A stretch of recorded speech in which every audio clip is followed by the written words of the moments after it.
नमस्कार विद्यार्थियों, आज की क्लास में हम बहुत ही आसान तरीके से बड़ी संख्याओं से छोटी संख्याओं को भाग देना सीखेंगे। अर्थात जिस संख्या से हम भाग देंगे वह संख्या बड़ी होगी और जिस संख्या को भाग देंगे वह संख्या छोटी होगी। तो विद्यार्थियों, इस प्रकार का ही सवाल यहाँ पर दिया हुआ है, जिसमें बड़ी संख्या है 4 और छोटी संख्या है 3। अर्थात जिस संख्या से हमें भाग देना है वह संख्या है 4 और जिस संख्या को हमें भाग देना है वह संख्या है 3। तो हम इस सवाल को हल कर लेते हैं। तो विद्यार्थियों, इस प्रकार के सवाल को हल करने के लिए हमें सबसे पहले यहाँ पर शून्य दशमलव लगाना होता है, अर्थात दशमलव बिंदु लगाना होता है। तब यहाँ पर हम 3 के पीछे अर्थात संख्या 3 के पीछे शून्य बढ़ा सकते हैं। तो यहाँ पर हम शून्य बढ़ा लेते हैं। अब हमारी यह संख्या पूरी 30 बन गई है। अर्थात यह संख्या जिस संख्या से भाग दे रहे हैं अर्थात 4 से बड़ी हो गई है। अर्थात अब हम संख्या 4 से संख्या 30 को भाग दे सकते हैं। तो हम अब 4 का पहाड़ा इतनी बार पढ़ेंगे कि संख्या 30 से अधिक न हो, संख्या 30 के बराबर रहे या इससे कम हो।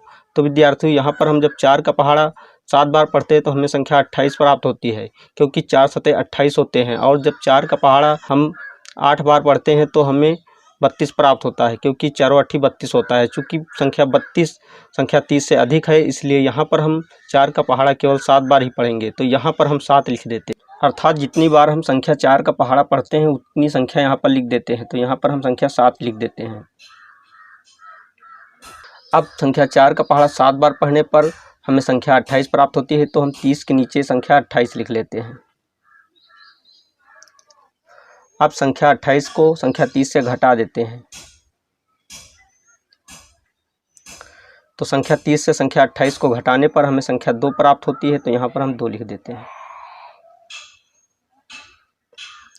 तो विद्यार्थियों, अब 2 के पीछे भी हम शून्य बढ़ा सकते हैं, क्योंकि यहाँ पर हमने दशमलव बिंदु लगा दिया है। तो हम एक शून्य बढ़ा सकते हैं। अब हम 4 से संख्या 20 को भाग देंगे। अर्थात 4 का पहाड़ा हम इतनी बार पढ़ेंगे कि संख्या 20 से अधिक न हो, संख्या 20 के बराबर रहे या संख्या 20 से कम हो। तो विद्यार्थियों, जब हम 4 का पहाड़ा 5 बार पढ़ते हैं तो हमें संख्या 20 प्राप्त हो जाती है। अर्थात 4 पंजे 20 होता है। तो यहाँ पर हम 5 लिख देते हैं। और 4 का पहाड़ा 5 बार पढ़ने पर हमें संख्या 20 प्राप्त होती है। तो यहाँ पर हम 20 लिख देते हैं।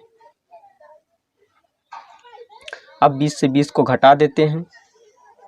तो घटाने पर हमें शून्य प्राप्त होता है। तो यहाँ पर हम क्रॉस का चिन्ह लगा देते हैं। तो विद्यार्थियों, इस प्रकार संख्या 4 से संख्या 3 को भाग देने पर या भाग करने पर भागफल हमें 0.75 प्राप्त हुआ व शेषफल 0 प्राप्त हुआ। तो विद्यार्थियों, अगर आपने हमारे चैनल को अभी तक सब्सक्राइब नहीं किया तो नीचे दिख रहे रेड कलर के सब्सक्राइब बटन को प्रेस करके हमारे चैनल को सब्सक्राइब कीजिए। और अगर आपको हमारी वीडियो अच्छी लगी तो हमारी वीडियो को एक लाइक दीजिए। तो विद्यार्थियों, इसी तरह का हम एक और भाग का सवाल लेते हैं और उसको हल करते हैं। तो विद्यार्थियों, यहाँ पर हमारा जो दूसरा भाग का सवाल दिया हुआ है यह भी उसी प्रकार का है जिस प्रकार हमने पहले सवाल को हल किया है।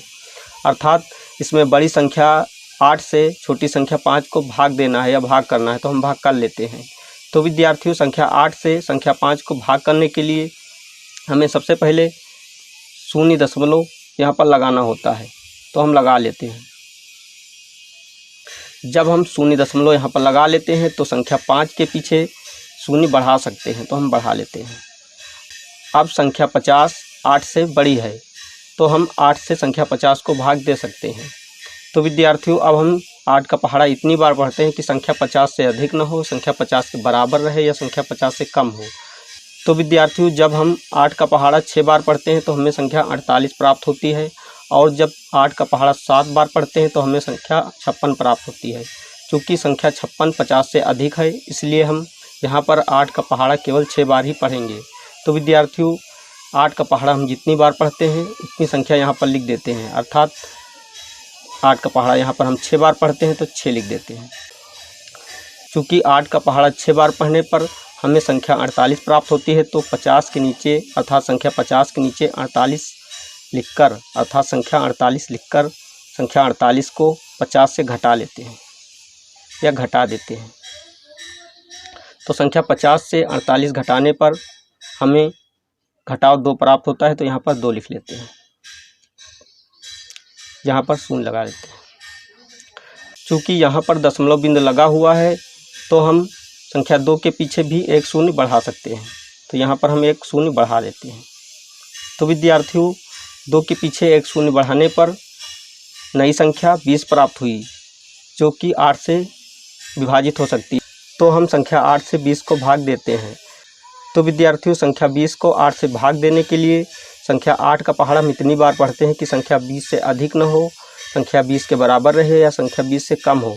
तो विद्यार्थियों, जब हम संख्या 8 का पहाड़ा 2 बार पढ़ते हैं तो हमें संख्या 16 प्राप्त होती है, और जब 3 बार पढ़ते हैं तो हमें संख्या 24 प्राप्त होती है। चूँकि संख्या 24 20 से अधिक है, इसलिए हम यहाँ पर 8 का पहाड़ा केवल 2 बार ही पढ़ेंगे। तो यहाँ पर हम 2 लिख लेते हैं, अर्थात जितनी बार पहाड़ा पढ़ते हैं उतनी संख्या लिख देते हैं।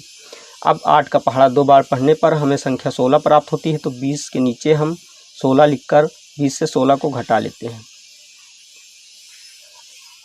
तो 20 से जब 16 घटाते हैं तो हमें घटाव 4 प्राप्त होता है। तो यहाँ पर हम 4 लिख देते हैं और यहाँ पर शून्य लगा देते हैं।